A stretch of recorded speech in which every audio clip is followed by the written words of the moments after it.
Hello to be doctors. आज हम लोग क्लास 12 का चैप्टर 6 स्टार्ट करने वाले हैं, दैट इज इवोल्यूशन। बच्चों बहुत शॉर्ट सा स्वीट सा चैप्टर है, जिससे बस 2 से 3 प्रीवियस ईयर क्वेश्चंस आते हैं और वो तुम्हें इजीली 8 से 12 मार्क्स दे सकते हैं। ठीक है, तो चैप्टर स्टार्ट करने से पहले थोड़ा सा हमें बायोलॉजी का रिविजन कर लेते हैं। अभी तक हम लोगों ने क्लास 12 में क्या क्या पढ़ा। सबसे पहले हमें ये तो पता चल गया, अब तो बायोलॉजी की स्टोरी याद हो ही गई होगी। किसकी स्टोरी थी बायोलॉजी? जितने भी लिविंग ऑर्गेनिजम्स है दुनिया में, उनकी स्टोरी थी। और किसकी स्टोरी थी? जितने भी लिविंग प्रोसेस हो रहे हैं इस दुनिया में, उसकी स्टोरी थी।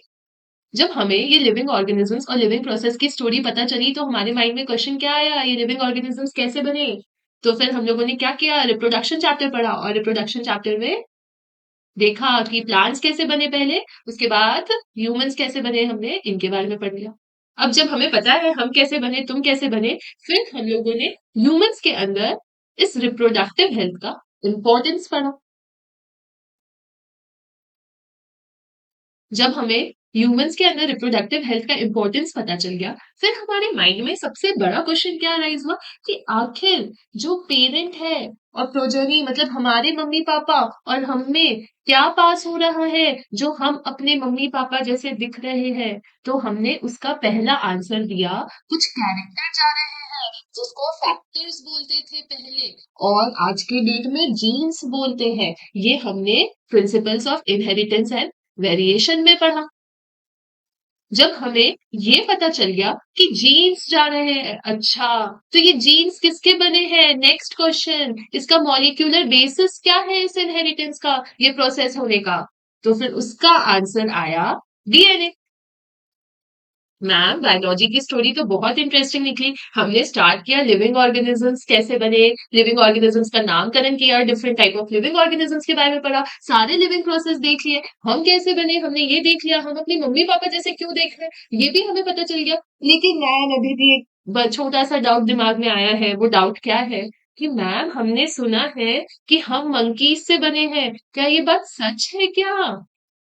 मैम हमने ये भी सुना है पहले कुछ डायनासोर नाम की चीजें होती थी, ये भी सच है क्या? बस हमने ये सुना ही सुना है, इसके बारे में कब पढ़ेंगे, क्या बायोलॉजी में पढ़ेंगे?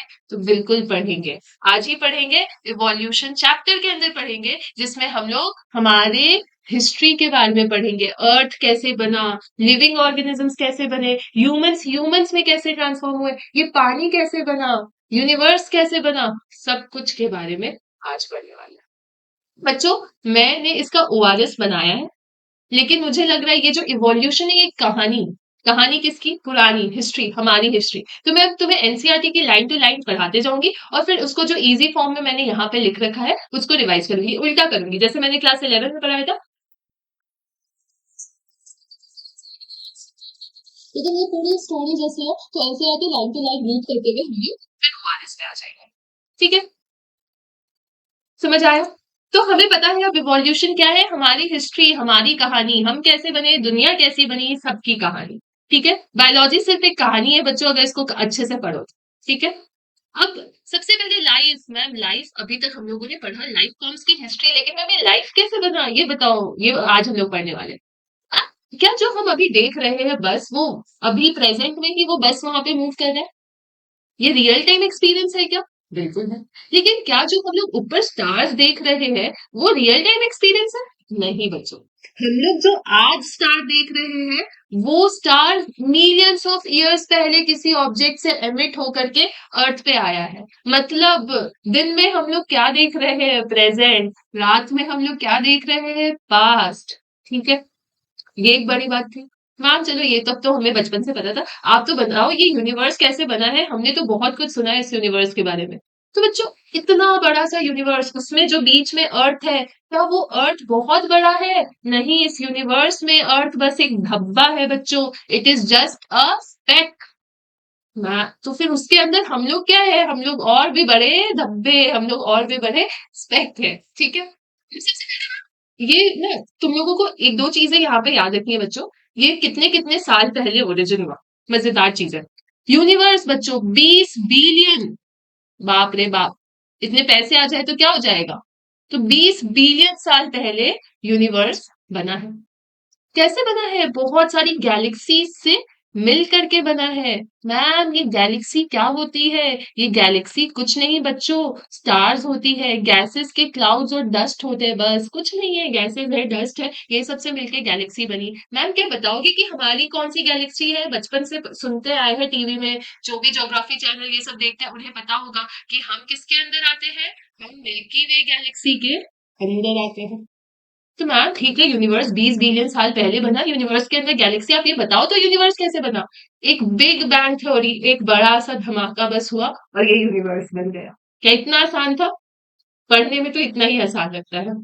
एक सिंगल ह्यूज एक्सप्लोजन हुआ जो फिजिकल टर्म्स में सोच भी नहीं सकते, उससे यूनिवर्स बना। और धीरे धीरे क्या हुआ, टेम्परेचर नीचे आया। टेम्परेचर जब नीचे आया तो क्या हुआ, हाइड्रोजन और हीलियम गैसेस का फॉर्मेशन होना स्टार्ट हुआ। अब जब ये गैसेस बने तो गैसेस किसमें कंडेंस हुए, और कंडेंस होकर के क्या बनाया उन्होंने, गैलेक्सीज बनाई, जो मैंने सबसे पहले बताया। गैलेक्सी कुछ नहीं, गैसेस के कंडेंसेशन से मिलकर के बनी। और हम कौन सी गैलेक्सी में रहते हैं, मिल्की वे गैलेक्सी। यूनिवर्स 20 बिलियन साल पहले बना, तो अर्थ कितने साल पहले बना, अर्थ 4.5 बिलियन ईयर्स बैक बना। ठीक है, कोई डाउट नहीं आता। अब कोई एटमॉस्फेयर था ही नहीं पहले ऑन अर्ली अर्थ, बात तो सही है। हम लोग एनारोबिक रेस्पिरेशन यूं ही पढ़ते हैं क्या? हमें पता था कि पहले दुनिया में ऑक्सीजन नहीं थी, पहले दुनिया में एटमॉस्फेयर ही नहीं था। तो क्या था दुनिया, दुनिया बस एक मोल्टेन मास से कवर्ड था। और उस मोल्टेन मास में क्या था, वाटर वेपर, मीथेन, CO2, ये सब थे। अब पानी कैसे बना, ऑक्सीजन कैसे बना? मैम हमें तो क्यूरियोसिटी हो रही है जानने की। बिल्कुल होगी, क्योंकि इतनी इंटरेस्टिंग स्टोरी है बायोलॉजी की और आज उसकी हम लोग हिस्ट्री पढ़ रहे हैं, ऑब्वियसली क्यूरियोसिटी होनी चाहिए। कुछ नहीं, पहले एक बड़ा सा सन बना। सन ने क्या किया, अब वाटर वेपर पे अपने रेस गिराए और उसको हाइड्रोजन और ऑक्सीजन में तोड़ दिया। और हाइड्रोजन अलग, ऑक्सीजन अलग, ऑक्सीजन बन गया। अब यही ऑक्सीजन क्या करेगा, कंबाइन करेगा किसके साथ, अमोनिया के साथ और मीथेन गैस के साथ, और पानी बना देगा। तो अब अर्थ पे क्या आया, पानी भी आ गया, ऑक्सीजन भी आ गया, ओजोन लेयर का फॉर्मेशन भी आ गया।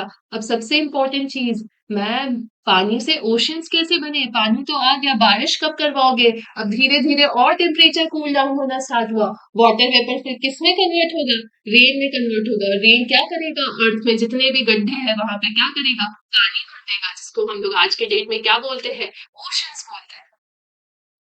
कितनी इंटरेस्टिंग स्टोरी, समझ आ गई? अब लाइफ कितने साल पहले आया बच्चों, लाइफ 500 मिलियन साल पहले आया। मतलब अर्थ के 500 मिलियन साल पहले, अर्थ आने के 500 मिलियन साल बाद, मतलब 4 बिलियन ईयर्स बैक, अर्थ बनने के 500 बिलियन साल बाद हम लोग आए। ठीक है, अब मैम ये लाइफ कैसे आया, कुछ आउटर स्पेस से आया क्या?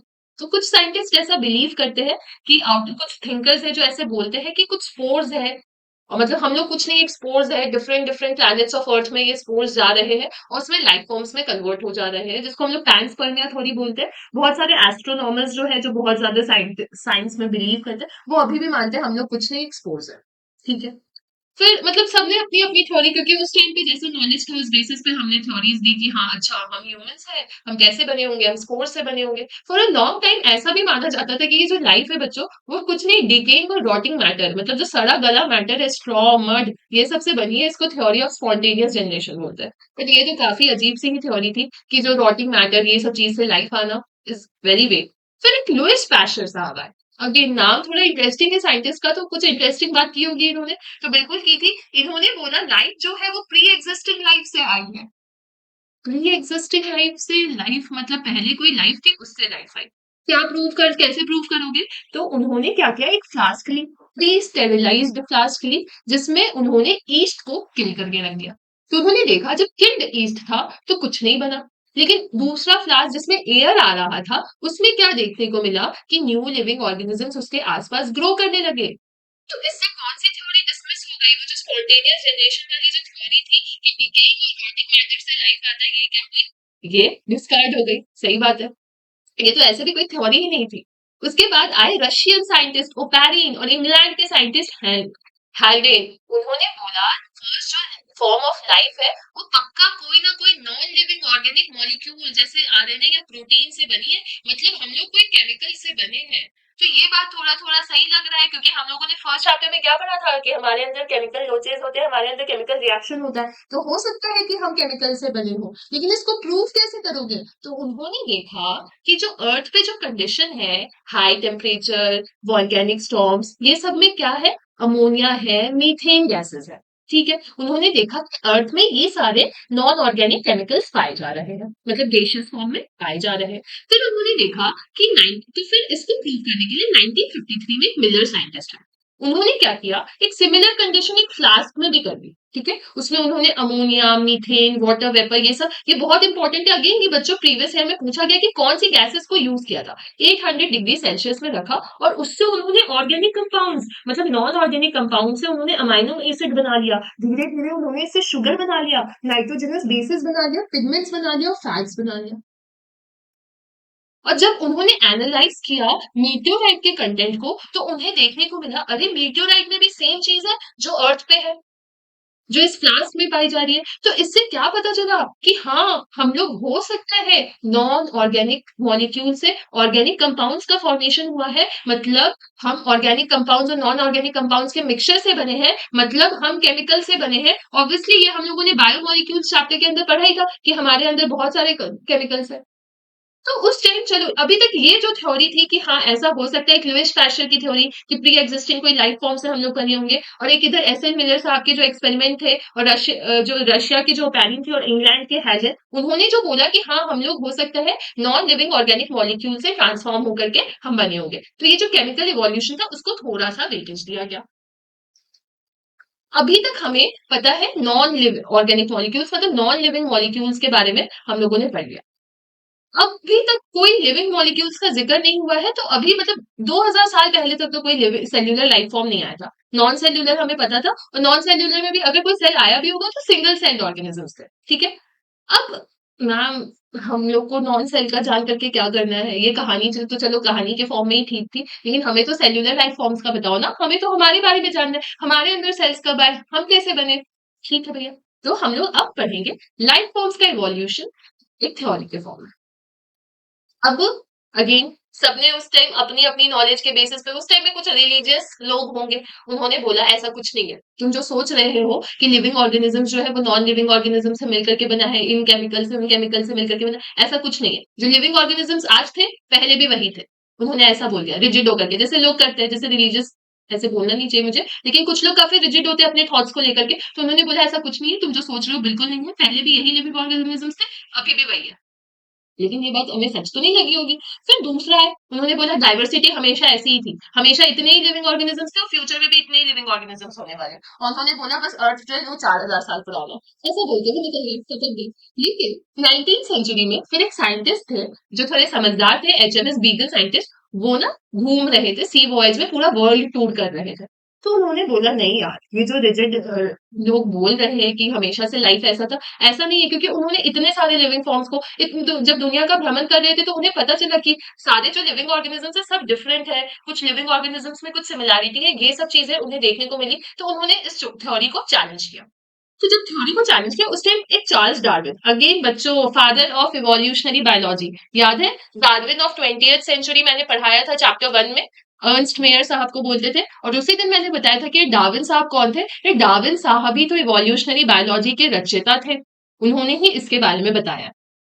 तो अब डार्विन साहब का ही जिक्र पूरे चैप्टर में ऑलमोस्ट होने वाला है। ठीक है, उन्होंने बोला कि नहीं, ये जो लिविंग फॉर्म्स है ना, ये ना कहीं पुराने ऑर्गेनिजम्स से इनकी इनमें बहुत ज्यादा सिमिलैरिटीज होती है, इनके जैसे ही ऑर्गेनिजम्स मिलियंस ऑफ ईयर्स पहले थे और वही अभी अडेप्ट होकर के बने। अरे भैया, उस टाइम के लोगों को अब ये बात कैसे समझ आए? तो फिर चार्ल्स डार्विन बहुत समझदार थे, उन्होंने बोला एक्चुअली देखो ऐसा होता है, ये वाली जो पूरी पैराग्राफ है उसमें क्या लिखा है बच्चों, मैं वो बताती हूँ कि ऐसा बोला कि नहीं देखो, होता क्या है, मान लो रियल लाइफ एग्जांपल से हम लोग लेते हैं कि कोई भी ऑर्गेनिज्म जब एक पर्टिकुलर, मान लो क्लाइमेट, फूड, शेल्टर, अगर उसको उसके अकॉर्डिंग मिल रहा है तो वो सरवाइव कर पा रहा है। लेकिन कोई ऑर्गेनिज्म जो उसके अकॉर्डिंग नहीं मिल रहा है, जो फूड क्लाइमेट, जैसे हम लोग हैं, हम लोग अभी गर्मी में भी रह सकते हैं, ठंड में भी रह सकते हैं, लेकिन कुछ ऑर्गेनिजम्स है जो एक पर्टिकुलर एनवायरनमेंट में रहने के लिए केपेबल है। तो अगर मान लो अगर वो ठंडी में रह सकते हैं और वहां पे गर्म कर दे तो क्या वो मर जाएंगे? बिल्कुल मर जाएंगे। तो वो मर जाएंगे तो क्या उनका आगे जो जनरेशन है वो ट्रांसफॉर्म हो पाएगा? नहीं हो पाएगा, वो आगे प्रोसीड कर ही नहीं पाएंगे। तो ऐसे ही उस टाइम उन्होंने बताया कि जो लोग फिटनेस ऑफ द इंडिविजुअल और पॉपुलेशन के बारे में उन्होंने बताया कि जो बेटर फिट करते हैं इन्वायरमेंट में वही आगे जाकर के इवॉल्व होकर के लिविंग ऑर्गेनिजम्स में कन्वर्ट हो रहे हैं। ठीक है, तो इन्होंने ये जो फिटनेस है,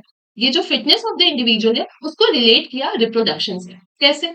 अब मान लो कि मैं एक टेम्परेचर में एक फूड एक फिजिकल फैक्टर उसमें प्रॉपर्ली सर्वाइव कर पा रही हूँ, तो मैं ही सर्वाइव करूंगी, मेरी दोस्त तो सर्वाइव नहीं कर पाएगी। तो अगर मैं सर्वाइव करूंगी तो मैं ही आगे अपना प्रोजेनी बनाऊंगी, ये तो प्रोजेनी नहीं बना पाएगा, तो मैं ही रिप्रोड्यूस कर पाऊंगी और मैं ही दूसरे इंडिविजुअल्स को बनाऊंगी जो मेरे जैसा हो, जो उस एनवायरमेंट में फिट हो पाए। तो उन्होंने क्या किया, उन्होंने ऐसा बोला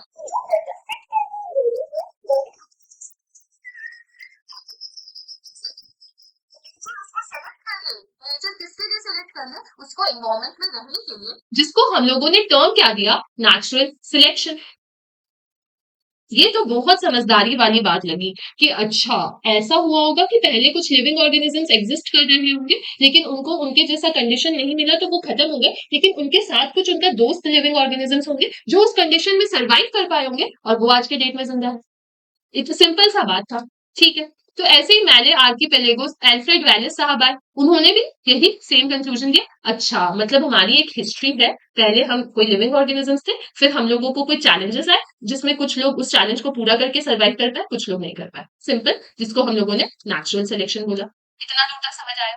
अब अच्छा आपने इतनी बड़ी-बड़ी बातें कर दी कि हम लोग प्री एक्जिस्टिंग लाइफ फॉर्म से आए हैं, हम लोग नेचुरली सेलेक्ट हुए हैं, इसलिए हम लोग इस दुनिया में एग्जिस्ट कर रहे हैं। कुछ एविडेंस दो। हम लोग सिर्फ बोली वाली बातों पे बिलीव नहीं करते, हमें तो एविडेंस चाहिए। तो अब हम लोग एविडेंस कैसे कैसे दे सकते हैं? सबसे पहला बच्चों, पैलियोंटोलॉजिकल एविडेंस सबसे अच्छा एविडेंस। हमने फॉसिल्स के बारे में सुना है, हमने याद करो लिविंग फॉसिल जो एनिमल किंगडम में हमने पढ़ा था, लैन्युलस किंग क्रैब को जिसको बोल रहे थे, फिर हमने बहुत सारे फॉसिल्स उसके बाद पढ़े। कोलिन ग्रेन को भी एज अ फॉसिल हम लोग स्टोर कर सकते थे, याद है? तो ये फॉसिल्स क्या है बच्चों? ये फॉसिल्स कोई भी लाइफ फॉर्म जो दुनिया में प्रेजेंट है उसी का हार्ड पार्ट है जो रॉक में मिलता है। मतलब होता क्या है, मान लो बहुत साल पहले मान लो डायनासोर्स है, तो डायनासोर्स के जो पार्ट है, बॉडी के पार्ट्स है, वो अर्थ के किसी लेयर में एज अ सेडिमेंट चली जाएंगी। तो वो जिस लेयर में प्रेजेंट होगी उससे ये भी पता चलेगा, एक तो वो लाइफ फॉर्म एग्जिस्ट कर रही थी और दूसरा ये पता चलेगा लेयर के बेसिस पे कि वो कितने साल पहले एग्जिस्ट कर रही थी। तो फॉसिल्स की स्टडी को हम लोग क्या बोलते हैं, पैलियोंटोलॉजी बोलते हैं, और इस एविडेंस को हम लोग क्या बोलते हैं, पैलियोंटोलॉजिकल एविडेंस बोलते हैं। अगेन इस पूरे पैराग्राफ में बच्चों यही लिखा गया है।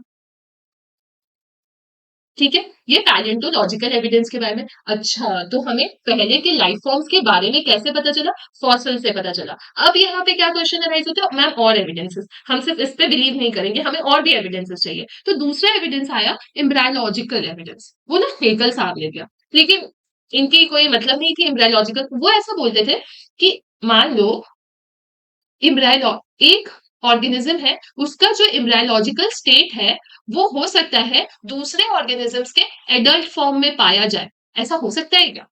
नहीं, ऐसा नहीं हो सकता। तो कार्ल अर्न्स्ट वॉन बेयर साहब है, उन्होंने बोला ऐसा कुछ नहीं है, एम्ब्रियोज कभी भी कोई दूसरे एनिमल के एडल्ट स्टेज से पास नहीं करते, हर ऑर्गेनिजम्स का अपना एम्ब्रायनिक स्टेज होता है, हर ऑर्गेनिजम्स का अपना एडल्ट स्टेज होता है। तो इसको तो डिसरिगार्ड कर दिया।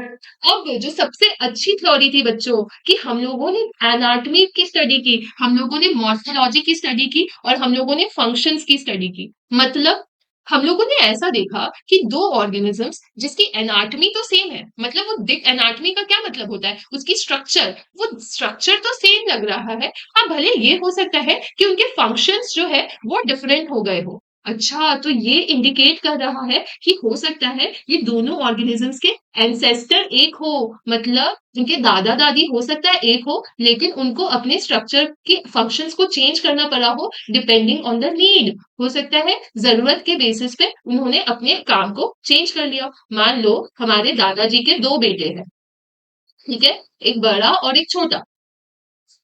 अब बड़े वाले को जॉब मिल गई कहाँ पर, अमेरिका में। तो वो अमेरिका में काम करने चला गया, लेकिन वो डिफरेंट काम करने चला गया। और छोटा भाई जो है वो गाँव में ही रह गया और गाँव में अपने दादा जो अब उनके पापा थे, उनका खेत पे काम कर रहा था। तो इसको अच्छी अपॉर्च्युनिटी मिली तो इसने अपने काम को चेंज कर लिया और अडैप्ट कर गया। लेकिन ये इसको नहीं मिली तो ये अपने वहीं पे खेत में काम करने लग गया। तो ऐसे ही कुछ हुआ होगा कि एंसेस्टर सेम होंगे, इसीलिए उनके स्ट्रक्चर सेम है, लेकिन जब ज़रूरत पड़ी होगी तो काम कर दूसरा हम लोगों को अडैप्ट करने के लिए हम लोगों ने फंक्शन चेंज कर लिया। इसका बहुत बढ़िया एग्जाम्पल है बच्चों, इस दैट इज जब हम लोग फोरलिम्स के बोन्स देखते हैं, that is humerus, radius, ulna, ये सारा हम लोगों ने मस्कुलर सिस्टम वाले चैप्टर में पढ़ा है। ये देखा कि कुछ एनिमल्स है, कौन से एनिमल्स, वेल्स, बैट्स, चीता, ह्यूमंस, सबके ना फोरलिम्स एक जैसे हैं, लेकिन सबके फोरलिम्स का काम अलग है। हम लोग लिखते हैं, ठीक है, वेल्स लोग क्या हाथ से लिखते हैं? नहीं, वेल्स के फोरलिम्स का काम अलग होता है, बैट्स के फोरलिम्स का काम अलग होता है, चीता के फोरलिम्स का काम अलग होता है। तो ऐसा क्यों? एंसेस्टर सेम होंगे, ठीक है, एनाटॉमिकल स्ट्रक्चर सेम है, लेकिन इनका काम डिफरेंट है। तो इसको कुछ टर्म देंगे क्या? इसको देंगे होमोलोगस स्ट्रक्चर, इसको बोलेंगे होमोलोगस है ये, एक जैसे है बट काम अलग कर रहे हैं, इसी को हम लोग क्या बोलते हैं? Divergent evolution. अगेन ये तो बहुत अच्छा एग्जाम्पल था इवोल्यूशन का, ये तो बहुत अच्छा एविडेंस बताया, सही बात है। और क्या एग्जाम्पल हो सकते हैं? ये एग्जाम्पल बच्चों बार बार प्रीवियस ईयर में पूछे जाते हैं, तो ये हम लोगों को याद रखना है। वर्टिब्रेट की हार्ट और ब्रेन्स, ठीक है, वर्टिब्रेट के हार्ट और ब्रेन्स। उसके अलावा प्लांट्स में thorns and tendrils, bougainvillea and cucurbita, ये भी तुम्हारा क्या होते हैं? ये स्ट्रक्चर इनका सेम होता है, थॉर्न्स और टेंड्रिल्स का स्ट्रक्चर जो होता है वो सेम होता है, लेकिन दोनों का काम जो क्या है वो डिफरेंट है, ठीक है। तो ये एविडेंस भी अच्छा लगा, पैलियोंटोलॉजिकल एविडेंस था, ये डाइवर्जेंट इवोल्यूशन वाला था। अब एक ऐसा भी चीज होता है मैम कि हो सकता है वो स्ट्रक्चरली एक जैसे नहीं हो, लेकिन वो काम एक जैसे कर रहे हैं, तो उसको क्या बोलेंगे? उसको बोलेंगे कन्वर्जेंट इवोल्यूशन या एनालॉगस इवोल्यूशन। एनालॉगस स्ट्रक्चर है ये। इसका एग्जाम्पल बताओ मैम। हम भी आंख से देखते हैं मैमल्स, और ऑक्टोपस भी अपने आईज से देखते हैं, काम तो एक ही कर रहे हैं, लेकिन ऑक्टोपस का आंख अलग दिखता है, हमारा आंख अलग दिखता है। ऐसा क्यों? Because of convergent evolution. तो हम लोग का ये एनालॉगस स्ट्रक्चर है, काम हम लोग एक ही करेंगे लेकिन दिखेंगे डिफरेंट। अदर एग्जाम्पल भी आता है, flippers of penguins and dolphins. दोनों क्या कर रहे हैं? दोनों तैरने में हेल्प कर रहे हैं, लेकिन क्या दोनों एक जैसे दिखते हैं? नहीं, दोनों का दिखने वो फिजिकल अपीयरेंस क्या है वो डिफरेंट है।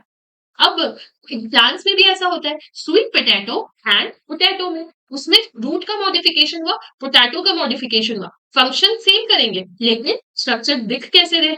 डिफरेंट रहेगा। इसका एक और सबसे बड़ा एग्जाम्पल इंग्लैंड में देखने को मिला। और क्या?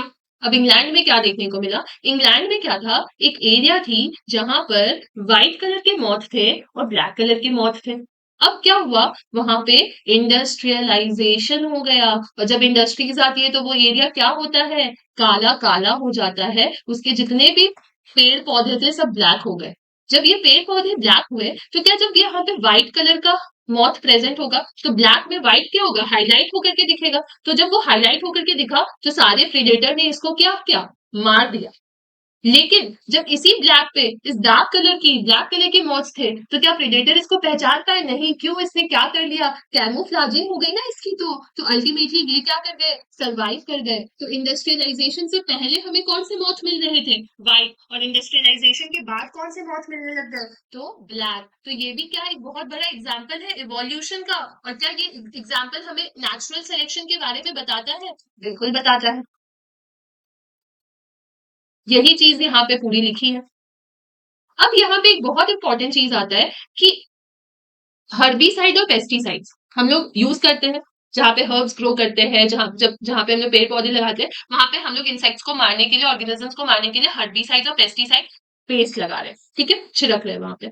लेकिन क्या वहां पे लिविंग ऑर्गेनिजम्स को अब सरवाइव करना है? वो कैसे सरवाइव करेगा? उसको पता चल रहा है उसको मारने के लिए हर्बिसाइड्स आने वाले हैं, मारने के लिए पेस्टिसाइड्स आने वाले हैं, उसको अपने अंदर क्या करना पड़ेगा? अडेप्टेशन करना पड़ेगा ताकि वो सरवाइव कर पाए। तो वो क्या करेगा? कुछ रेजिस्टेंट अपने अंदर कुछ ऐसी चीजें कर लेगा कि जिसपे वो हर्बिसाइड्स और पेस्टिसाइड्स काम नहीं कर पाए। तो इसको हम लोग क्या बोलते हैं? Anthropogenic evolution. उसको अपने आप को सरवाइव करने के लिए रेजिस्टेंट स्ट्रेन बनाना पड़ा। हम लोगों ने क्या क्या पढ़ा? अर्थ यूनिवर्स कैसे बना?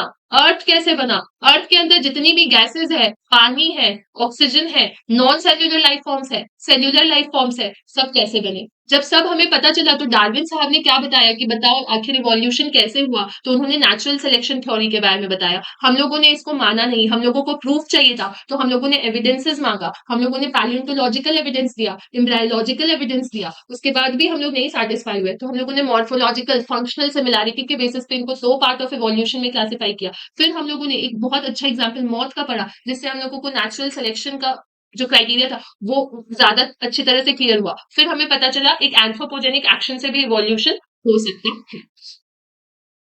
क्लियर? तो यही सारा चीज बच्चों मैंने ओआरएस में लिखा है, ओआरएस में इजी मैंने चार्ट फॉर्म में कर दिया है। तो ये थ्योरी तो मैंने तुम लोगों को बहुत अच्छे से समझा दी, फिर भी मैं एक बार यहाँ तक रीड करके बताती हूँ ताकि बाद में तुम लोग जब इसको पढ़ो तो दिक्कत ना आए। तो क्या होता है बच्चों, हिस्ट्री किसकी? लाइफ फॉर्म्स की। इवोल्यूशनरी बायोलॉजी क्या होती है? हमारी हिस्ट्री। ये एक यूनिक इवेंट तो था, कितने साल पहले आया? 20 बिलियन साल पहले गैलेक्सी से बना था यूनिवर्स। गैलेक्सी किस चीज से बना था? स्टार्स और क्लाउड्स और गैस और डस्ट से बना था। अर्थ तो बस एक धब्बा है। यूनिवर्स बनने के लिए एक बिग बैंग थ्योरी हुई, बड़ा सा एक्सप्लोजन हुआ, टेम्परेचर कम हुआ, हाइड्रोजन हीलियम बना, गैसेस कंडेंस हो गए, गैलेक्सीज का फॉर्मेशन हो गया। अर्थ 4.5 बिलियन ईयर साल पहले बन गया, इसमें कोई एटमॉस्फेयर नहीं था, बस सरफेस के ऊपर ये सारी गैसेस थी। इस पे यूवी रेस पड़ा, उसने वॉट H2O को तोड़ा और H2 और O2 बना दिया। अब ये O2 अमोनिया के साथ और CH3 के साथ जुड़ करके उसने पानी बना दिया। फिर ओजोन लेयर का फॉर्मेशन हो गया। अब वो धीरे धीरे और टेम्परेचर कम हुआ तो वाटर वेपर रेन के फॉर्म में नीचे गिरने लग गया, उसने ओशंस बना दिए। लाइफ कब अपेयर हुआ? लाइफ 4 बिलियन साल पहले आया। सबसे पहले क्या माना जाता था कि लाइफ कैसे आया? तो स्पोर से आया। और ये स्पोर्स डिफरेंट डिफरेंट प्लैनेट्स में जाने जिसको पास करना थोड़ी बोला गया। लेकिन ये अभी भी कुछ एस्ट्रोनॉमर्स है जो इसको पे बिलीव करते हैं। फिर एक स्पॉन्टेनियस जनरेशन वाली थ्योरी आई, सबसे बकवास थ्योरी, कि हम डिकेइंग और rotting material like straw, mud, ये सबसे बने। फिर हमारा आया लुइस पैस्चर ने, उन्होंने बोला नहीं, कोई प्री एग्जिस्टिंग लाइफ थी जिससे हम लोग बने। फिर आया प्री, तो उन्होंने क्या किया, प्री स्टेरलाइज्ड फ्लास्क लिया, उसमें किल्ड यीस्ट को रखा, तो लाइफ कोई ऑर्गेनिजम्स नहीं बना पाए। लेकिन जब उसी को एयर में ओपन किया तो लाइफ बन गई। तो ये थ्योरी जो थी स्पॉन्टेनियस जनरेशन वाली वो क्या हो गई? डिसरिगार्ड हो गई। तो उसके बाद आए रशिया के ओपैरिन और इंग्लैंड की हेल्डिन, उन्होंने बोला कि जो लाइफ फॉर्म्स है वो कोई नॉन लिविंग ऑर्गेनिक मॉलिक्यूल्स आ रही है, जैसे आरएनए और प्रोटीन्स, मतलब कुछ केमिकल इवोल्यूशन हो रहा है, नॉन ऑर्गेनिक से ऑर्गेनिक केमिकल्स का फॉर्मेशन हो रहा है। तो उन्होंने देखा कि अर्थ में जो हाई टेम्परेचर, जहाँ पे स्टॉर्म्स, जो एटमोस्फेयर, उसमें कॉमन गैसेस है। उन्होंने क्या किया, इसी को एक इलेक्ट्रिक फ्लास्क के अंदर सेम कंडीशन को क्रिएट किया, CH4, H2, NH3, water vapour. Again ये बहुत इंपॉर्टेंट पीवाईक्यू है कि कौन कौन सी गैसेस उस फ्लास्क के अंदर उन्होंने रखी और कितने डिग्री सेल्सियस पे, 800 डिग्री सेल्सियस पे। और उन्होंने देखा जब इन्होंने इस पे इलेक्ट्रिक डिस्चार्ज किया तो वहां पे अमाइनो एसिड ऑर्गेनिक कंपाउंड का फॉर्मेशन हुआ, नॉन ऑर्गेनिक केमिकल से ऑर्गेनिक कंपाउंड्स बने, धीरे धीरे शुगर बना, नाइट्रोजनस बेसिस बना, पिगमेंट्स बना। और यही सेम जो एनालिसिस थी मेटेरोइड के कंटेंट के साथ भी हम लोगों को देखने को मिली। तो ऐसा हम लोगों को क्लियर हो गया कि केमिकल थ्योरी ऑफ इवोल्यूशन जो है वो सही है। अभी तक सिर्फ नॉन सेलुलर लाइफ फॉर्म्स आए थे 3 बिलियन ईयर्स बैक, जिसमें आरएनए कौन कौन से नॉन सेलुलर लाइफ फॉर्म्स आए थे? आरएनए, प्रोटीन और पॉलीसेकेराइड। अभी तक 2000 मिलियन ईयर्स पहले तक अभी तक कोई भी सेलुलर लाइफ फॉर्म्स नहीं आया। अभी धीरे धीरे यही माना जा रहा था कि बायोजेनेसिस धीरे धीरे क्या होगा, नॉन लिविंग से लिविंग मॉलिक्यूल्स का फॉर्मेशन होगा। अब हम लोग लाइफ फॉर्म्स हमारी थ्योरी पे आते हैं। तो हम पहले के जमाने में जो रिजिड लोग थे उन्होंने बोला कि सारे लिविंग ऑर्गेनिजम्स ऐसे ही थे, ऐसे ही क्रिएट हुए, ऐसे ही फ्यूचर में जाएंगे और अर्थ बस 4000 साल पुराना है। लेकिन ये बात सच नहीं थी। चार्ल्स डार्विन साहब आए, उन्होंने बोला कि हम जो लिविंग ऑर्गेनिजम्स है, हमारे जैसे ही लिविंग ऑर्गेनिजम्स बहुत मिलियन साल पहले रह चुके, जिससे इवॉल्व होकर के हम बने। भैया तुम बताओ ऐसा क्यों, हम लोग इवॉल्व होकर के उनसे कैसे बने, प्रूव करो। तो उन्होंने बोला एक नेचुरल सिलेक्शन थ्योरी है, एक fitness of the survival of the fittest की कहानी है, कि जो बेटर फिट करेगा, जिनके पास कैपेबिलिटी है सर्वाइव करने की एक एनवायरमेंट में, वही जो है इन्वायरमेंट से सिलेक्ट होगा, वही जो है अपनी प्रोजेनी प्रोड्यूस करेगा और वही जो है आगे जाकर के फर्दर अपने लाइफ को जिएगा। तो वही सर्वाइव करेगा, वही नेचर के द्वारा सेलेक्ट होगा, वही जो है अपने जो जीन्स को हेरिट करेगा और वेरिएशंस और न्यू लाइफ जो है वो प्रोड्यूस करेगा। ठीक है। तो डार्विन और वैलेस ने मिलकर के बहुत सारी ये variations, natural selections, over production, ये सब के बारे में बताया। ये एनसीईआरटी में नहीं दिया, एक बार क्वेश्चन पूछा गया था तो तुम लोग को याद रखना है। कंक्लूजन क्या पता चला, अर्थ जो 4000 साल पुराना है, 4000 नहीं 4.5 बिलियन पुराना ही है। नहीं, प्रूव करो क्या क्या एविडेंसेस है ये नेचुरल सिलेक्शन की। तुम कैसे बोल रहे हो कि कुछ लिविंग ऑर्गेनिजम्स पहले थे? तो भैया तुम फॉसिल्स देख लो ना, जो रॉक्स में जितने भी हार्ड पार्ट्स होते हैं डिफरेंट लाइफ फॉर्म्स के, जैसे जैसे जिस जिस लेयर में प्रेजेंट होते हैं वो इंडिकेट करते हैं कि उतने उतने साल पहले वो जिंदा थे। तो उसकी स्टडी की तो उससे पता चला, जिसको हम लोगों ने पैलियोंटोलॉजी जियोलॉजी बोला। तुम डेटिंग कैसे करोगे फॉसिल्स की? तुम कैसे पता लगा रहे हो कि ये कितने साल पहले था? अरे उसके लिए मेथड है, एडवांस मेथड है, this is electron spin resonance method. But again ये एनसीईआरटी में नहीं है, बस तुमको याद रखना है क्योंकि प्रीवियस ईयर क्वेश्चन में आया है, इसको तुम नॉन एनसीईआरटी बोल सकते हो। अब यहाँ पे आते हैं एम्ब्रायोलॉजिकल सपोर्ट। भैया वॉन हेगल ने दिया था, अर्न्स्ट हेगल ने दिया था, कोई मतलब नहीं था। वो ऐसा बोल रहे थे कि हमारे अंदर का कुछ ऐसा एम्ब्रायोलॉजिकल स्टेज होता है जो हो सकता है किसी ऑर्गेनिज्म का एडल्ट स्टेज हो, लेकिन फिर कार्ल अर्न्स्ट वोन डेयरसाइडर उन्होंने बोला ऐसा कुछ नहीं है, हम लोग इस पे बिलीव नहीं करते। तो और हमें एविडेंसेस की जरूरत थी, तो फिर उन्होंने क्या किया, डाइवर्जेंट इवोल्यूशन और कन्वर्जेंट इवोल्यूशन के बारे में बताया। डाइवर्जेंट और कन्वर्जेंट इवोल्यूशन मतलब एचडी और एसी के बारे में बताया। उन्होंने बताया कि ऐसा देखो ना यार, वेल्स और डॉल्फिन्स और ह्यूमंस के जो फोरलिम्स में जो बोन्स है वो सेम है, मतलब स्ट्रक्चर सेम है, लेकिन ये तो काम अलग अलग कर रहे हैं। क्या ये होमोलोगस स्ट्रक्चर है? क्या ये डाइवर्जेंट है? क्या इनके एंसेस्टर्स सेम थे इसीलिए इनका स्ट्रक्चर सेम है, लेकिन डिफरेंट इन्वायरमेंट मिलने पर इन्होंने क्या किया, अपने नीड्स के बेसिस पे अपने काम को चेंज कर लिया। तो इनका स्ट्रक्चर सेम था बट काम डिफरेंट था। किसका? Bones of forelimbs of various animals like man, cheetah, whale and bat. उसके अलावा वर्टिब्रेट के हार्ट और ब्रेन में भी ये चीज देखने को मिला। अगेन ये सारे पे पीवाईक्यूज है। विंग ऑफ अ बर्ड और फ्लिपर ऑफ अ व्हेल एक जैसा दिख रहा है बट काम अलग है। विंग ऑफ बर्ड और हैंड्स ऑफ ह्यूमन एक जैसे दिख रहे हैं बट काम अलग है। बर्ड के विंग्स और पेक्टोरल फिन्स ऑफ फिश एक जैसे दिख रहे हैं बट काम अलग है। पेक्टोरल फिन रोहू का, फोरलिम्स हॉर्स का एक जैसा दिख रहा है बट काम क्या है, अलग है। अब कन्वर्जेंट इवोल्यूशन क्या, कि दिखेंगे अलग अलग, काम एक जैसे करेंगे। जैसे wings of butterfly and birds दोनों उड़ेंगी, दिखेंगी अलग।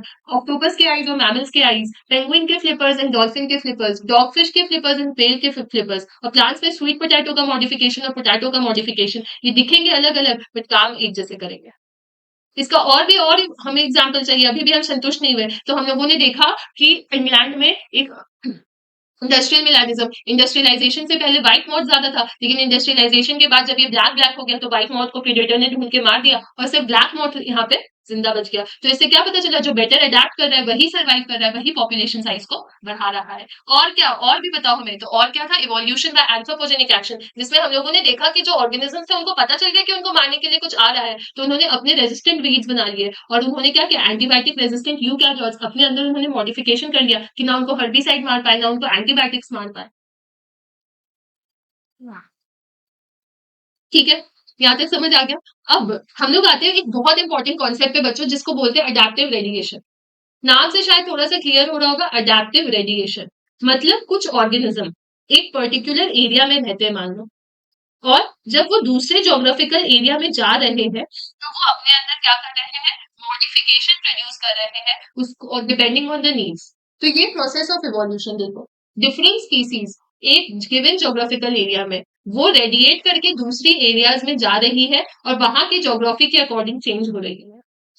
ऐसा हम लोगों को कब देखने को मिला, जब अगेन चार्ल्स डार्विन ने ये पूरे जब दुनिया का भ्रमण कर रहे थे तभी उन्होंने पता लगाया। वो ना गैलापैगोस आइलैंड पे गए, उन्होंने बहुत सोचो कितनी बारीकी से उन्होंने नोटिस किया, वहां पे बर्ड्स के फिंचेस उनके चोचों को उन्होंने देखा। उन्होंने बोला इस बर्ड का अलग है, इस बर्ड का अलग है, बाकी सब सेम है, फिंचेस अलग क्यों है?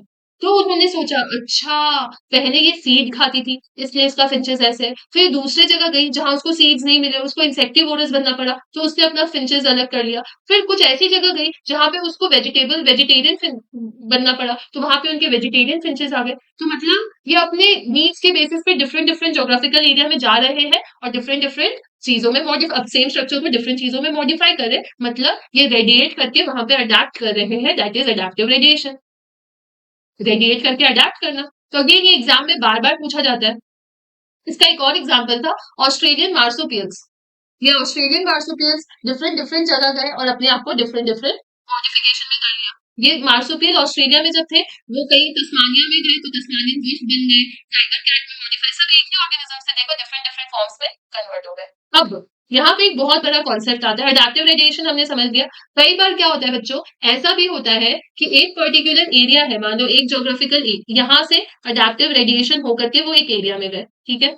अब यहीं पे दूसरा ऑर्गेनिज्म दूसरे एरिया का अडैप्टिव रेडिएशन करके यहाँ पे आ गया, और ये जो दो ऑर्गेनिजम्स है ये अब क्या हुए, कन्वर्जेंट, मतलब दिख तो ये डिफरेंट रहे हैं लेकिन इनका काम क्या है, सेम है। तो क्या ऐसे में कन्वर्जेंट इवोल्यूशन देखने को मिल सकता है? बिल्कुल, जब सेम एरिया में दो डिफरेंट अडैप्टिव रेडिएशन हम लोगों को देखने को मिले, more than one adaptive radiation एक ज्योग्राफिकल एरिया में, तो उसको क्या बोलते हैं, कन्वर्जेंट इवोल्यूशन बोलते हैं। कन्वर्जेंट इवोल्यूशन का एग्जांपल हो गया, जिसका सबसे अच्छा एग्जांपल किसमें देखने को मिल रहा है, प्लेसेंटल मैमल्स और ऑस्ट्रेलियन मार्सुपियल्स। है अलग अलग, काम एक ही करेंगे क्योंकि एक ही जगह आए हैं। बच्चों इसका एग्जाम्पल अगेन पूछा जाता है कि आइडेंटिफाई ऑस्ट्रेलियन मार्सुपियल्स की वैरायटी को आइडेंटिफाई करना होता है। तो मार्सुपियल का मोल, मार्सुपियल का माउस, दो चीज याद रखना है। तस्मानियन का टाइगर कैट, तस्मानियन का वुल्फ, ये दो चीज याद रखना है। फिर नम बैट एक होता है, एक स्पॉटेड कस्कस होता है, एक फ्लाइट वैलेंजर, इसका भी हम लोगों को याद रखना है। ये अच्छा, इसमें बस फ्लाइंग स्क्विरल है जो दो है, बाकी इधर देखो सब दो फॉर्म में है, मार्सुपियल मोल, नमबैट एंट ईटर, ये mouse, spotted cuscus, flying challenger, सब दो लेटर में, इधर सब एक लेटर में, अगर तुम लोगों को कंपेयर करना हो। वैसे भी तो ये मार्सुपियल का मोल है, ये सिर्फ मोल है। ये एंट ईटर है, ये एंट ईटर है। मार्सुपियल का माउस है, ये सिर्फ माउस है। कस्कस लेमूर जैसा दिख रहा है। ये स्क्विरल फ्लाइंग फैलेंजर जैसा है। बॉब कैट टाइगर कैट जैसा है। वुल्फ तस्मानियन वुल्फ जैसा है। नाम भी क्या है, ऑलमोस्ट इनका सेम है, तो ये याद हो जाएगा। ठीक है मैम, हम लोगों ने अडेप्टिव रेडिएशन अच्छे से समझ लिया। अब यहाँ पे क्वेश्चन आती है मैम, बायोलॉजिकल इवोल्यूशन। इन्होंने बोला था कि रिप्रोडक्ट जो ऑर्गेनिज्म सरवाइव कर सकते हैं वही रिप्रोड्यूस कर रहे हैं, वही इवॉल्व कर रहे हैं, तो इसी को हम लोगों ने बायोलॉजिकल इवोल्यूशन बोला। यही पूरा सेम चीज बच्चों यहाँ पे लिखा है। उन्होंने देखा माइक्रोब्स जो फास्टर डिवाइड करे, उनके पास कैपेबिलिटी है कि वो मिलियंस ऑफ इंडिविजुअल्स बना दे विद इन आवर्स में, लेकिन जो सरवाइव नहीं कर पा रहे वो same number of living organisms नहीं बता पा रहे। तो ultimately it is only the fitness which is the end result of ability to adapt and get selected by the nature. Survival of the fittest की कहानी है। जिसने पढ़ लिया उसने नीट क्लियर कर लिया, जिसने नहीं पढ़ा वो बैठा ही रह गया। तुम सिर्फ अकेले तैयारी नहीं कर रहे, तुम्हारे साथ 50 लाख बच्चे मिलकर के तैयारी कर रहे, and only the survival of the fittest is going to crack this exam. Only those who are मतलब preparing, those who are doing hard work, those who are doing smart work is only going to get selected in the exam. But selection के लिए क्या चाहिए? Adaptability. किसके लिए? पढ़ाई के लिए। आप पढ़ाई को क्या करो, अपने अंदर उतारो, तो क्या बन जाओगे? डॉक्टर बन जाओगे। रियल लाइफ एग्जाम्पल से भी तुम इसको समझ सकते हो। तो भाई ब्रांचिंग, डिसेंट और नेचुरल सिलेक्शन, यही दो की कॉन्सेप्ट था। ठीक है, डार्विन का।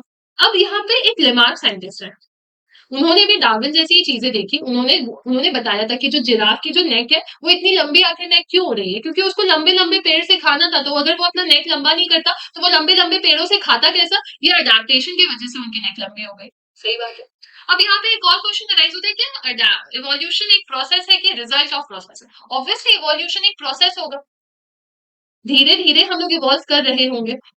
ठीक है, तो यहाँ पे ये पूरा सेम चीज ही लिखा हुआ है बच्चों, डिफरेंट डिफरेंट लैंग्वेजेस में। अल्टीमेटली डार्विन साहब ने वही बोला कि जो अडेप्ट कर पा रहा है वही रिप्रोड्यूस कर रहा है, वही प्रोजेनी अपने जैसा बना रहा है, उसी के जनरेशन टू जनरेशन में डिफरेंट डिफरेंट ऑर्गेनिजम्स आ रहे हैं।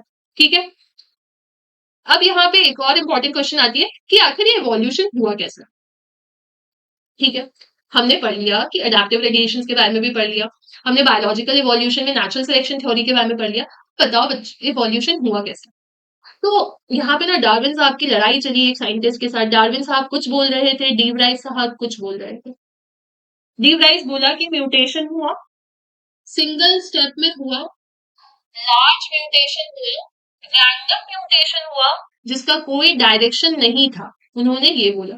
लेकिन हमारे डार्विन साहब बोले नहीं, एक तो सिंगल, अच्छा, और इनके सिंगल स्टेप म्यूटेशन को बोला साल्टेशन। डार्विन साहब ने बोला नहीं, मैं तो ये थ्योरी पे नहीं विश्वास करता हूँ। हाँ, म्यूटेशन हो रहा है, लेकिन माइनर माइनर वेरिएशंस के फॉर्म में, धीरे धीरे वेरिएशंस हो रहा है। सबसे बड़ी बात, एक प्रॉपर डायरेक्शन में वेरिएशंस हो रहा है, और छोटा छोटा वेरिएशंस हो रहा है। ऐसा नहीं है कि एक बार में बड़ा वेरिएशन आ रहा है। तो उस टाइम दो लोगों के बीच में लड़ाई चली। अब इन लड़ाई के बीच में आए एक हार्डी वेनबर्ग साहब। हार्डी वेनबर्ग साहब ने एक प्रिंसिपल दिया। उन्होंने बोला जो अलील की फ्रीक्वेंसी होती है, कोई भी कैरेक्टर में जो अलील होता है उसका, उसकी जो फ्रीक्वेंसी होती है वो हमेशा क्या होती है? वो 1 होती है। जब तक पॉपुलेशन स्टेबल है तो अलील की जो फ्रीक्वेंसी होगी वो हर जनरेशन टू जनरेशन कांस्टेंट होगी। इसका क्या मतलब है? देखो, उन्होंने ना इसको एक फॉर्मूला के थ्रू प्रूव किया, एक बाइनोमियल एक्सप्रेशन के थ्रू। उन्होंने बोला, मान लो तुम डोमिनेंट अलील ले रहे हो, ठीक है? डोमिनेंट अलील की फ्रीक्वेंसी को तुम पी बोल दो, ठीक है? और रिसेसिव अलील की फ्रीक्वेंसी को तुम क्यू बोल दो, ठीक है? वेल एंड गुड, डोमिनेंट को पी बोल दिया, रिसेसिव को क्यू बोल दिया, हेट्रोजाइगस, ठीक है? तो अब इसी का डोमिनेंट वाले को अगर हम लोग इसकी फ्रीक्वेंसी लिखेंगे तो पी स्क्वायर हो जाएगा, और इसकी फ्रीक्वेंसी लिखेंगे तो क्या हो जाएगा? क्यू स्क्वायर हो जाएगा। और हेट्रोजाइगस का जब लेंगे तो क्या हो जाएगा? वो 2p क्यू हो जाएगा। तो उन्होंने बोला ये जो पी स्क्वायर है वो Q square plus 2pq is equal to 1 होता है। मतलब अनिल की जो फ्रीक्वेंसी है पॉपुलेशन में जब तक वो स्टेबल है तब तक वो 1 ही रहती है। लेकिन ये कब अनस्टेबल कब हो सकती है, कोई रीजन? तो हाँ, 5 फैक्टर्स है जो इसके अलील की फ्रीक्वेंसी को अफेक्ट कर सकते हैं। कैसे? मान लो कोई जीन का माइग्रेशन हो जाए, एक एरिया से दूसरे एरिया में जीन चला जाए, मतलब अलील जो है एक जगह से दूसरी जगह में शिफ्ट हो रहा है तो उसकी फ्रीक्वेंसी चेंज हो जाएगी। सही बात है, ये बात सोचने में भी सही लग रहा है, बोलने में भी सही लग रहा है। अब हो सकता है जेनेटिक ड्रिफ्ट, मतलब अचानक से बाय चांस एक जगह बहुत ज्यादा चेंज हो जाए, सडन चेंज, ये भी हमें याद रखना है, same change occurs by chance, तो उसको जेनेटिक ड्रिफ्ट बोलते हैं। तो हाँ, इसके वजह से भी हो सकता है कि जो फ्रीक्वेंसी है वो स्टेबल ना रहे। ठीक है, तो जीन का माइग्रेशन हो गया, जेनेटिक ड्रिफ्ट हो गई। इसके बाद एक वर्ड आता है म्यूटेशन। अगेन, अगर मान लो जीन्स में म्यूटेशन हो गया तो म्यूटेशन की वजह से भी क्या होगा, वहां का फ्रीक्वेंसी चेंज हो जाएगा। और जेनेटिक रिकॉम्बिनेशन, दो जीन आपस में रिकॉम्बाइन करके, हमने पढ़ा था ना, लिंक नहीं रहेगा तो क्या होगा, रिकॉम्बिनेशन हो जाएगी। और उसके बाद नेचुरल सिलेक्शन, कुछ जीन सर्वाइव ही नहीं कर पाए और कुछ जीन सर्वाइव कर पाए, तो जो जीन सर्वाइव कर पाए उसकी फ्रीक्वेंसी क्या हो गई, बढ़ गई। तो ये चीजों की वजह से ये जो प्रिंसिपल था हार्डी वेनबर्ग का वो क्या हुआ, अफेक्ट हो गया। अब यहाँ पे एक आती है फाउंडर इफेक्ट। फाउंडर इफेक्ट क्या थी बच्चों, जब से कोई भी चेंज जीन्स में चेंजेस अचानक से बाय चांस हो रहे हैं और न्यूली डिस्कवर हो रहे हैं तो वो तो एक तरह से फाउंडर ही है ना, तो फाउंडर इफेक्ट हो गया। अब यहाँ पे क्या होता है, यहाँ पे जो नेचुरल सिलेक्शन हम लोगों ने बोला कि नेचुरली जो सिलेक्ट हो जा रहे हैं इंडिविजुअल्स उसके वजह से चेंजेस हो रहा है, तो नेचुरल सिलेक्शन की वजह से तीन चीजें हो सकती है बच्चों। एक एरिया है, वहां पे 200 लोग हैं, ठीक है, 200 में 50 जो है वो तुम्हारे ला लोग ने 50, 200 बर्ड्स है जिसमें 50 जो है उसके बीक जो है बर्ड के बड़े बड़े हैं, 50 जो है उसके छोटे छोटे बीक्स है, लेकिन 100 के ना मीडियम साइज्ड बीक्स है। ठीक है, तो मतलब ये क्या है, 100 उसका क्या हो गया, पीक हो गया। पीक क्या है, मीडियम साइज का बीक्स है जो कि मीन हो गया उसका। तो मतलब अभी पॉपुलेशन क्या है, स्टेबल है, मैक्सिमम नंबर का एक टाइप का ही बीक है, मैक्सिमम नंबर ऑफ बर्ड्स का। लेकिन कई बार ऐसा होता है कि मान लो उसी पॉपुलेशन में जब तुम्हारे 100 लार्ज बीक हो जाए और 50 स्मॉल और 50 मीडियम, तो क्या हुआ, ये एक ही साइड शिफ्ट कर गया क्या, ये कर्व, ये डायरेक्शनल चेंज आया, एक ही टाइप की जो बीक्स है वो ज्यादा देखने को मिली, तो इसको बोलते हैं डायरेक्शनल चेंज। लेकिन कई बार ऐसा भी हो सकता है कि आपके पास 75 और 75 क्या हो, लार्ज बीक और स्मॉल बीक हो, और 25 क्या हो, 50 क्या हो तुम्हारे पास, मीडियम साइज के बीक हो। मतलब तुम्हारे पास इधर भी ग्राफ इंक्रीज हो रहा है और इधर भी ग्राफ इंक्रीज हो रहा है, तो इसको हम लोग क्या बोलते हैं, डिसरप्टिव टाइप बोलते हैं, जिसमें दोनों टाइप के बीक्स प्रेजेंट है, दोनों टाइप्स के बीक प्रेजेंट भी है और डोमिनेट भी कर रहे हैं। ठीक है, तो ये था हार्डी वेनबर्ग प्रिंसिपल। तो एक बार हम लोग यहाँ तक रिवाइज कर लेते हैं, हम लोगों ने क्या पढ़ा कि इवोल्यूशन कैसे हुआ, हम लोगों को उसका प्रूफ चाहिए तो हम लोगों ने एविडेंस लिया इवोल्यूशन का। जब हमें उसके प्रूफ के बारे में पता चला फिर हम लोगों ने एक बहुत इंपॉर्टेंट कॉन्सेप्ट अडेप्टिव रेडिएशन पढ़ा। अडेप्टिव रेडिएशन क्या था बच्चों, कि कोई एक ऑर्गेनिज्म दूसरे दूसरे जगह जोग्राफिकल एरिया में जाकर के डिफरेंट टाइप से अडेप्ट कर रहा है on the basis of the environment, तो उसी को हम लोगों ने अडेप्टिव रेडिएशंस बोला। ये टाइप का बायोजियोग्राफिकल इवोल्यूशन भी है जो कि हम लोगों को गैलापागोस आइलैंड में डार्विन के फिंचेस में देखने को मिला, एक बर्ड के फिंचेस में डार्विन ने देखा।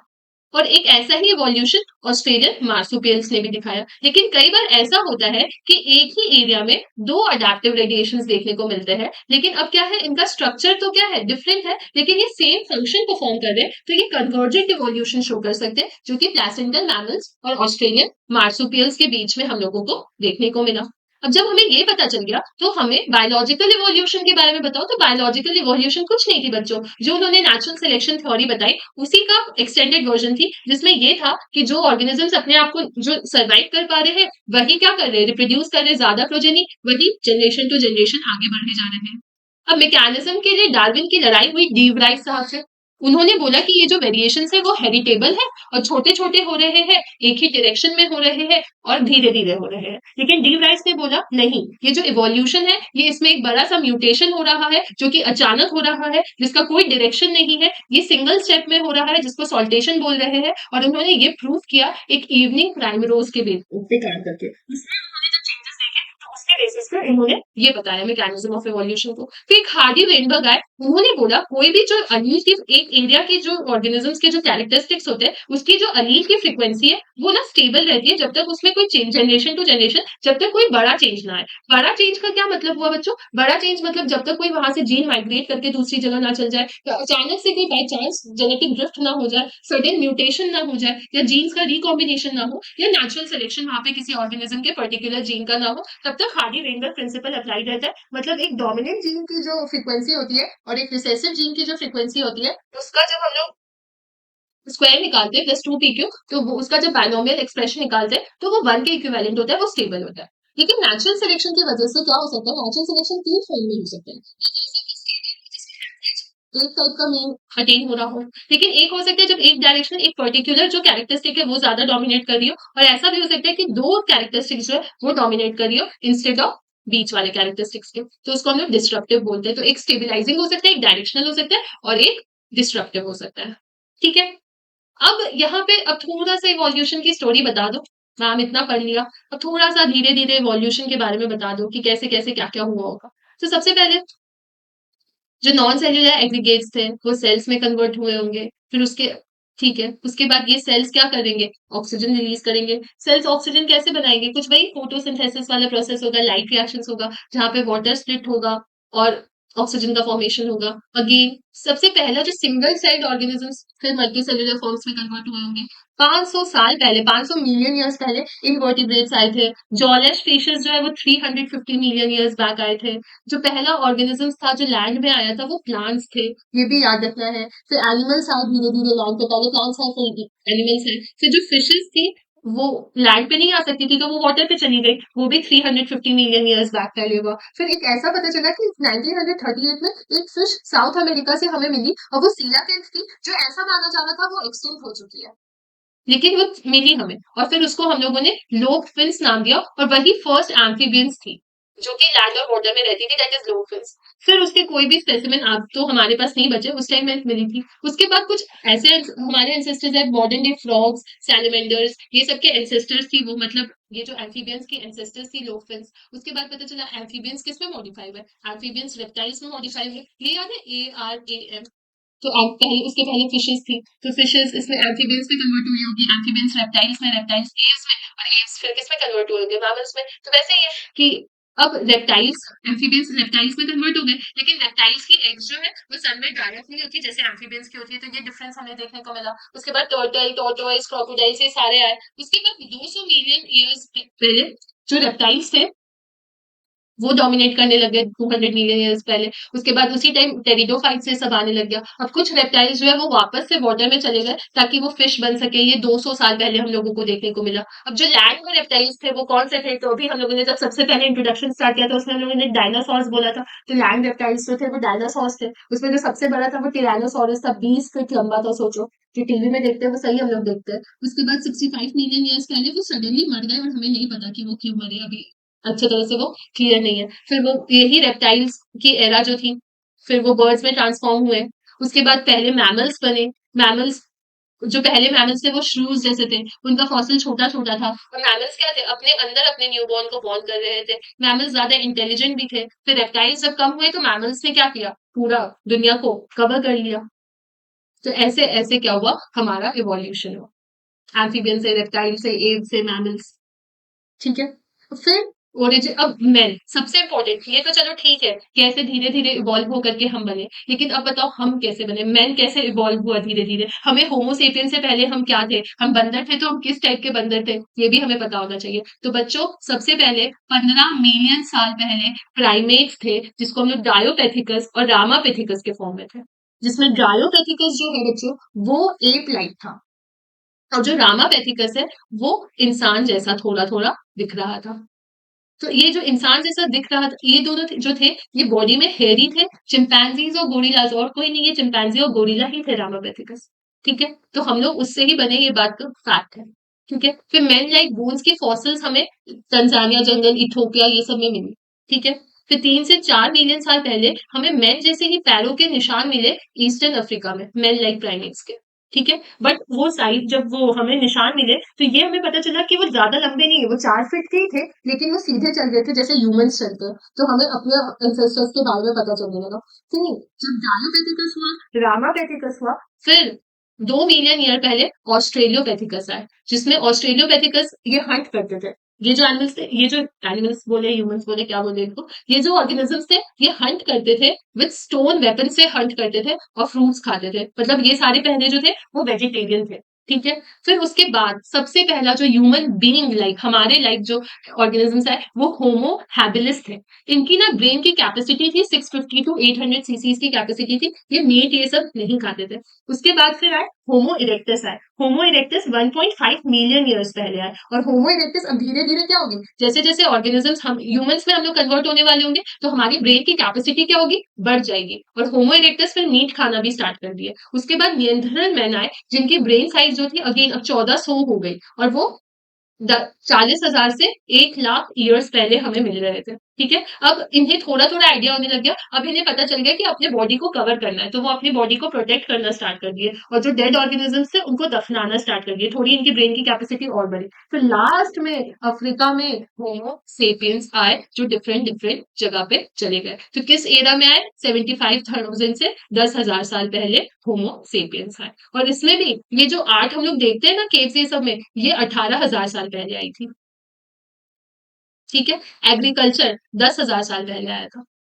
तो ये थी हमारी पूरी लाइफ फॉर्म की हिस्ट्री। एक बार इसको ओआरएस से भी कंप्लीट कर लेते हैं। हम लोगों ने हार्डी वेनबर्ग प्रिंसिपल बता दिया, फिर ब्रीफ अकाउंट इवोल्यूशन की जो स्टोरी थी, कैसे पहले एम्फिबियंस बने, फिर रेप्टाइल्स बने, फिर एव्स और मैमल्स, ये पूरा यहाँ पे लिखा है। पहले 2000 मिलियन साल पहले तो एक पहला लाइफ फॉर्म आया, सेल्युलर लाइफ फॉर्म। 500 मिलियन साल पहले इनवर्टिब्रेट्स आए, 300 मिलियन साल पहले जॉलेस फिशेस आई, 320 मिलियन ईयर्स बैक सीवीड्स आए और फ्यू प्लांट्स आए, फिर एम्फिबियंस रेप्टाइल्स में कन्वर्ट हुए। रेप्टाइल्स 2,200 मिलियन ईयर्स बैक थे, उनके साथ-साथ जायंट फर्न्स थे। फिर तुम्हारा जो रेप्टाइल्स थे, उसमें जो सबसे बड़े लैंड रेप्टाइल्स थे, वो टिरानोसॉरस रेक्स थे, जिनकी हाइट 20 फीट की थी और 65 मिलियन ईयर्स बैक अचानक से सडनली ये जो डायनासोर्स थे, वो एक्सटिंक्ट हो गए।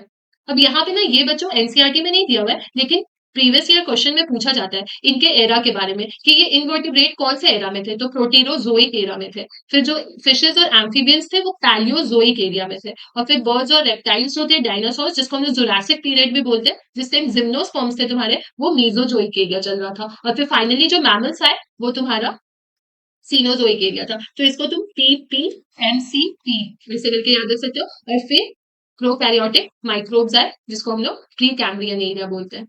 नहीं सॉरी सॉरी प्रोकैरियोटिक माइक्रोब्स तो अलग ही थे ना, पहले इनवर्टिब्रेट्स फिर एम्फीबियंस फिर बर्ड्स एंड रेप्टाइल्स फिर मैमल्स और जो माइक्रोब्स का जो जब जनरेशन हुआ था तो उस एरा को हम लोग बोलते हैं प्री कैम्ब्रियन एरा।